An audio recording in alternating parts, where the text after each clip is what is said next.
Sa katatapos lang na laro ng Philippine Basketball Association PBA Commissioners Cup Finals Game 6. Sa laban ng San Miguel Beermen vs Magnolia Chicken Team Plados. Nanalo po ang San Miguel Beermen against Magnolia Chicken Team Plados sa Philippine Basketball Association PBA Commissioners Cup Finals Game 6.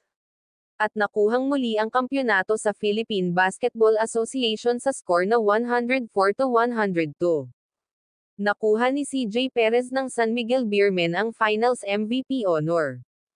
Maagang lamang ang Magnolia Chicken Team Plados sa early quarter hanggang fourth quarter pero sa huling minuto ng laban ay bumawi ang San Miguel Beermen at nakuha ang kampyonato. Ito ay ika-29th championship na ng San Miguel Beermen franchise sa kasaysayan ng Philippine Basketball Association PBA. Samantalang sa laro naman ng Philippine National Volleyball Federation PNVF Champions League Tournament Men's Division nanalo ang Signal HD Spikers against Savage Spin Doctors sa 3-0. Na-sweep ng Signal HD Spikers ang Savage Spin Doctors sa score na set 1 25-15. Set 2 25-16 and set 3 25-22. Best player of the game si Joshua Umandal ng Signal HD Spikers na nagtala ng 12 points. Na-sweep din ng Signal HD Spikers ang elimination ng Pool A na may 3-0 win-loss records kaya makakalaban nila ang VNS Aseret na number 2 sa Pool B para sa semi-final round ng Philippine National Volleyball Federation PNVF Champions League Tournament.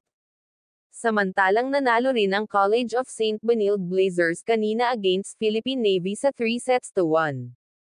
Sa score na set 1 26-24, set 2 25-22 at set 4 25-22. Set 3 lang ang nakuha ng Philippine Navy sa score na 25-14.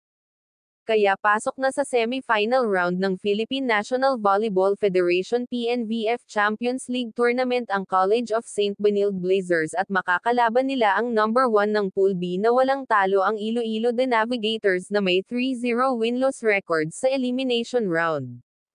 Bukas na mapapanood ang semi-final round ng Philippine National Volleyball Federation PNVF Champions League Men's Division, February 15, 2024, magtatapat ang Signal HD Spikers vs VNS Aseret at Iloilo The Navigators vs College of St. Benilde Blazers.